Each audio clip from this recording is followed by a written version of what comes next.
Attention, cette émission est laissée à la discrétion de l'auditeur. Les propos et les opinions peuvent choquer. Oreilles sensibles s'abstenir. Richard Martineau.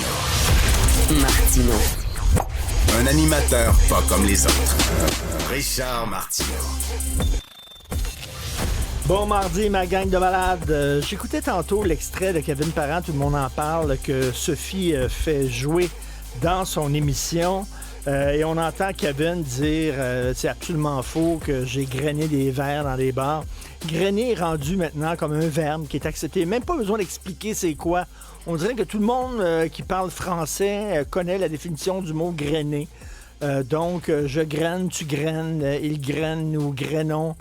Vous grainez. C'est quoi le parfait, le plus que parfait subjonctif du verbe grainer? Ah, que je grainasse. Je sais pas. Ah, que la graine, le grainer, ça, c'est un nouveau poème aussi de Nelligan. Bref, c'est rendu. Ça va peut-être être maintenant dans le nouveau Larousse ou le Petit Robert lors des prochains changements. Vous savez que est-ce que c'est M. Roberge qui dit ça? On ne peut pas accepter toute la misère du monde en parlant des immigrants haïtiens qui se sont pointés à la frontière canadienne. Et là, il y a des gens qui ont trouvé ça très épouvantable, dont Dany Laferrière. Pourtant, Dany Laferrière lui-même, lorsqu'il parle d'Haïti, il dit que c'est une terre de misère. Mais bref, tout ça pour dire qu'il y a une chroniqueuse de Nouveau qui a écrit sur le site de Nouveau, Carole-Anne Souffrant, un texte là-dessus, et vraiment, ça vaut 100 000 $. Je dois vous lire le texte. J'ai vu le jour sous une terre autochtone non cédée. Ça commence fort, là. Tu sais, quand un texte commence de même, c'est fort. J'ai vu le jour sur une terre autochtone non cédée qui fait tout pour que je déteste chaque parcelle de mon être. Parce qu'au Canada, on fait tout, là, pour que les Noirs se détestent. Là, elle ne parle pas du Texas dans les années 1800 quelque chose. Elle parle du Canada actuellement. On est sur une terre non cédée, puis nous autres, on se lève le matin, puis on dit qu'est-ce qu'on peut faire pour que les Noirs se détestent. Elle dit, née à Montréal de parents haïtiens, je ne connais que trop bien l'indignation que portent celles et ceux que l'on méprise, ridiculise, écrase et piétine. C'est ça qu'on fait au Canada. On méprise, on ridiculise, on écrase, on piétine. Tu sais, je comprends de dire, là, il y a du racisme, puis ça n'a pas été drôle, puis tout ça. Mais tu sais, quand même, à un moment donné, le trop, c'est comme passé. C'est donc sans concession aucune que je me range du côté des vaincus et des opprimés. Mais ce qui est vraiment extraordinaire de son texte, écoutez ça. Elle dit, il y a beaucoup d'intellectuels. Combien d'intellectuels, d'écrivains, d'artistes et d'enseignants ont fui la dictature de Duvalier pour se réfugier au Québec? C'est vrai. C'est vrai, il y a beaucoup d'intellectuels. Moi, j'ai eu un prof haïtien qui était fantastique, M. Henner Bruno, qui était mon prof de français au secondaire. Tout le monde l'aimait, toutes les filles étaient en amour avec lui. C'était un Haïtien, il avait fui justement à l'Haïti de Duvalier pour venir ici, puis il y avait beaucoup de profs, on sait, des infirmières, tout ça. Il n'y a pas de problème. Elle dit combien d'intellectuels, d'écrivains, d'artistes et d'enseignants ont fui la dictature de Duvalier pour contribuer à l'édification du Québec moderne au cours de la Révolution tranquille. Et là, attachez votre tuque avec de la broche. Elle dit, à vrai dire, sans cet exode des cerveaux au cours des années 1960, le Québec ne serait pas grand-chose. T'as minute, là. Elle a dit, on n'arrête pas de nous ridiculiser, de nous mépriser, mais heureusement qu'on est venu au Québec parce que vous seriez de la chenoute en tabarnouche. Il n'y a pas comme une contradiction ici, puis je comprends que les intellectuels haïtiens ont contribué effectivement à l'enrichissement. C'est correct. Mais de dire que, heureusement, c'est eux autres qui ont fait la Révolution tranquille, sinon, si c'était pas des immigrants haïtiens, on serait vraiment dans la marde, puis on serait un peuple d'ignorants, puis on serait pas grand-chose, c'est ce qu'elle écrit. Comment tu peux dire d'un côté, c'est écœurant, le racisme, la discrimination, puis dire, heureusement, on est venu au Québec, parce qu'on m'a dit, il n'y aurait pas grand-chose, il y aurait des déficits. Quand même incroyable. Mathieu Boccoté va nous parler de ça tantôt. D'ailleurs, on a installé des matelas au plafond de son studio là-bas parce qu'il va péter une fiole, c'est sûr et certain. J'ai très hâte de l'entendre sur le texte de Mme Carole-Anne Souffrant. Vous avez vu, il y a 700. Ça, on va en parler dans quelques minutes avec mon premier invité, Luc Berthold du Parti conservateur. Mais je veux mettre la table.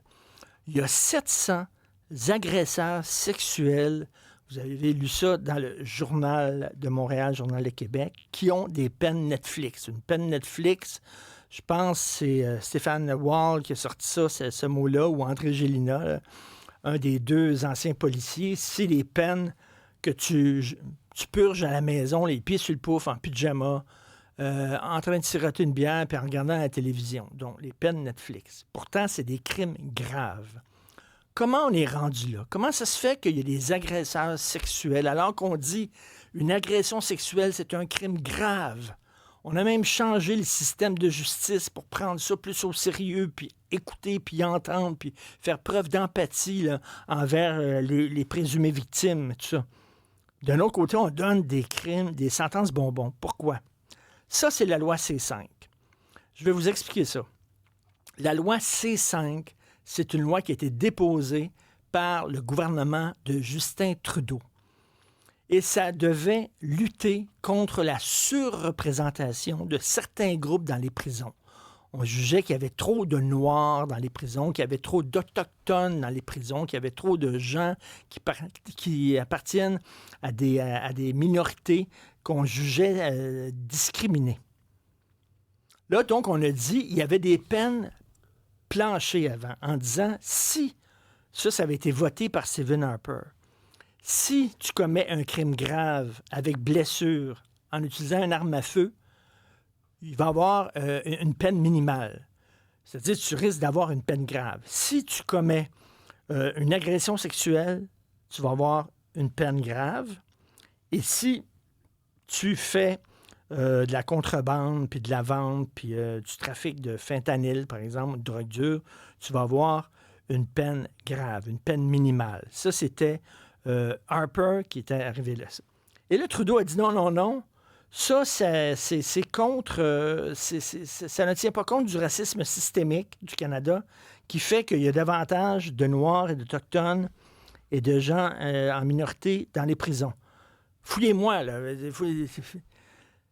Si tu es condamné, accusé et condamné pour une agression sexuelle, la couleur de ta peau, ça ne devrait même pas compter. On s'en fout. Là. La seule question à poser, c'est l'as-tu fait ou tu l'as pas fait? Tu l'as fait en dedans. Bye-bye. Puis peine grave parce que c'est un crime grave.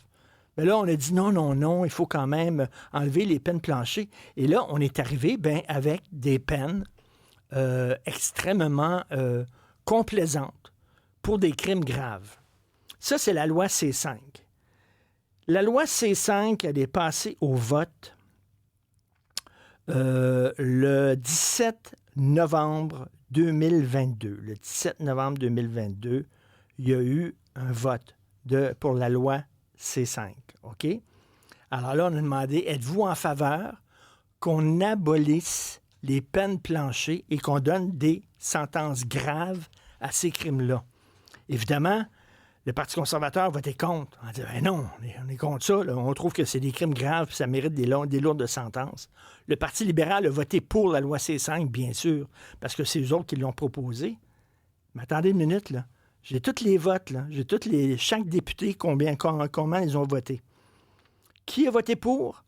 Xavier Barsalou-Duval, du Bloc québécois. Mario Beaulieu, du Bloc québécois. Sylvie Bérubé, du Bloc québécois. Yves-François Blanchet, du Bloc québécois. J'en ai un autre ici. Alexis Brunel du CEP, du Bloc québécois. Louise Chabot, du Bloc québécois. Martin Champoux, du Bloc québécois. Ils ont tous voté pour. Le Bloc québécois qui dit, nous autres, on représente les valeurs du Québec. C'est ça qu'on représente, là, hein? On incarne les valeurs du Québec à Ottawa. C'est dans les valeurs des Québécois, ça, de donner des sentences bonbons. C'était dans la loi. C'était écrit dans la loi. C'était noir sur blanc. Si vous commettez des agressions sexuelles et des crimes avec une arme à feu, puis vous vendez du fentanyl, vous allez avoir une sentence grave. Le Bloc québécois a voté contre ça. Et qui a voté contre ça aussi? Réal Fortin du Bloc québécois. Et là, Réal Fortin du Bloc québécois, il allume, là. Il allume, puis il dit non, ça n'a pas de bon sens. Là. Il faut vraiment qu'Ottawa enlève cette disposition-là, puis cesse de donner des sentences bonbons aux gens qui ont commis des agressions sexuelles. Vous avez voté pour.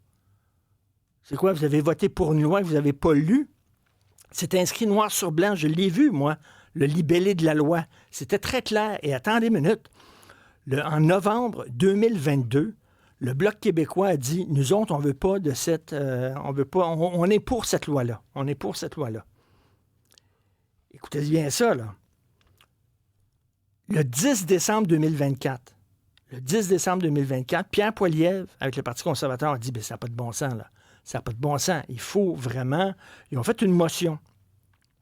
Et là, ils ont dit, la Chambre demande au gouvernement de renverser le projet de loi libéral C5 et de rétablir les peines d'emprisonnement plus longues pour les barons de la drogue, pour les agresseurs sexuels et pour les gens qui commettent des crimes graves. OK? C'était ça, leur motion. Qui a voté contre? Le Bloc québécois. Le Bloc québécois a voté contre ça. Xavier Barcelou-Duval, contre. Mario Beaulieu, contre. Stéphane Bergeron, contre la motion du Parti conservateur. Sylvie Bérubé, contre. Ils ont voté contre une motion qui disait qu'il faut revenir en arrière et donner des peines. Et là, ils sont là en disant, mais c'est épouvantable. 700 agresseurs sexuels. Savez-vous pourquoi? C'est grâce à vous, entre autres, le Bloc québécois, qui avait appuyé le Parti libéral et la loi C5. C'est pour ça, des fois, que j'ai de la misère, moi, avec le Bloc. C'est bien beau, le Bloc défend les intérêts du Québec, mais le Bloc, là, c'est-tu un parti indépendantiste ou c'est un parti de gauche? Parce que là, ils ont voté exactement comme le NPD. La même maudite affaire, et je ne comprends pas ça. Et on va en parler tantôt avec M. Luc Berthold, député du Parti conservateur.